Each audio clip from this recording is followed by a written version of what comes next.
अस्सलाम वालेकुम, आप देख रहे हैं पाकिस्तान खबर टीवी और मैं हूं फातिमा वसीम। जैसे कि एक सवाल बहुत सदियों से हम लोगों को तंग करता आ रहा है कि अंडा पहले आया था कि मुर्गी पहले आई थी, जो कि ये फिलॉसफी ऐसी है कि जो समझ आने में नाम ही नहीं ले रही कि मुर्गी बगैर अंडे के तो आ नहीं सकती, तो पहले मुर्गी कैसे पैदा होगी? अगर अंडा आया था तो फिर अंडा मुर्गी देती है, तो अंडा पहले कैसे आ गया? तो साइंटिफिकली जो साइंटिस्ट हैं उन्होंने ये सारे क्वेश्चंस के आंसर्स जिनेवा यूनिवर्सिटी में इन्होंने जो एक तहकीक की थी उसके हिसाब से इन लोगों ने हमें बताया है कि अंडा पहले आया था फिर मुर्गी आई थी। बहुत साल पहले, ऑब्वियसली डायनासोर के दौर से भी पहले, दुनिया में कोई ऐसी चीज़ तो थी नहीं, कोई ऐसा परिंदा नहीं था कि जिसका नाम पहले मुर्गी था या वो मुर्गी के बहुत करीब था। लेकिन इन लोगों ने जिनेवा यूनिवर्सिटी की जो साइंटिफिक रिसर्च है उसके हिसाब से उन्होंने बताया है कि पहले ये सेल्स जो थे जो खिला के अंदर प्रोड्यूस हुए थे, उसके थ्रू इन्होंने एवोल्यूशनरी और सेल्यूलर के जो थी एवोल्यूशनरी मराहल से गुजर के खलियाती निज़ाम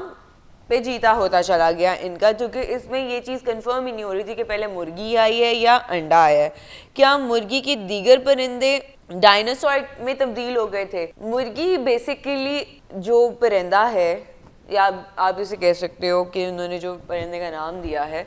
ऑब्वियसली वो ऐसे पैदा तो हुई नहीं थी और वो पहले डायनासोर की शक्ल में भी नहीं था, जो कि ऑब्वियसली बात है, डायनासोर एक अलग एवोल्यूशनरी वो था। मुर्गियों का जो अमल है ये कैसे आगे बढ़ सका अभी तक ये सही तरीके से समझा नहीं सके। टॉमस वायरा परकिंसी नामी एक खलिया पर मुश्तमिल जानदार पर जांच पड़ताल की गई। उसके बाद 2017 में भी इन लोगों ने कुछ समुंदर के जानवरों के ऊपर भी तहकीक की थी, बट उसके बाद भी ये चीज़ है जो कि ऑब्वियसली जब सेल्स प्रोड्यूस होते हैं उसके बाद ही एग फर्टिलाइज होते हैं, जब एग फर्टिलाइज होते हैं उसके बाद ही एक जानदार चीज़ आपके सामने आती है। तो इसीलिए इन्होंने जब at the end of all this scientific investigation उन लोगों ने ये चीज़ अब आके कहीं सॉर्ट आउट की कि पहले अंडा आया था उसके बाद मुर्गी आई थी, और उस जो परिंदा इन सेलुलर सेल से या एवोल्यूशनरी सेल से बना था उसको उन्होंने एंड पे नाम मुर्गी दिया था। तो ये अंडे का जो फंडा है वो अब एट द एंड अब शायद आके क्लियर हुआ ज़रूर है, बट इतना भी प्रॉपरली क्लियर नहीं हुआ क्योंकि अभी तक ये साइंटिफिकली प्रूवन